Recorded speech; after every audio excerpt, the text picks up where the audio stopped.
এই ছেলে মেয়েগুলো তাদের পরিবারের চাপে পড়ে হঠাৎ তাদের বিয়ে হয়ে যায়। নতুন অবস্থায় ছেলেটি তার জন্য নাস্তা তৈরি করে এবং সে ঠান্ডা দুধ খেতে গেলে ছেলেটি তাকে গরম দুধ খেতে বলে। মেয়েটি তখন ভাবে বিয়ে মানেই প্রকৃত সুখের কারখানা। পরের দিন তারা ঘুরতে বের হলে মেয়েটি একটি খাবারের দোকান দেখায়। ছেলেটি সেই সঙ্গে খাবার নিতে গেলে ছেলেটির ফোনে তার এক বান্ধবী মেসেজ করে তার সাথে দেখা করতে চায়।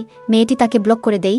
কয়েকদিন পরে মেয়েটি বলে, তুমি তোমার বন্ধুদের সাথে অনেক দিন পরে দেখা করেছ, তুমি আড্ডা দাও, আমি চলে যাচ্ছি। তারপরে মেয়েটি ছেলেটির অফিসে গেলে মেয়েটি দেখে সে একজনকে পানির বোতল দিতেছে এবং সেখানকার সবাই তাদের উৎসাহিত করতেছে।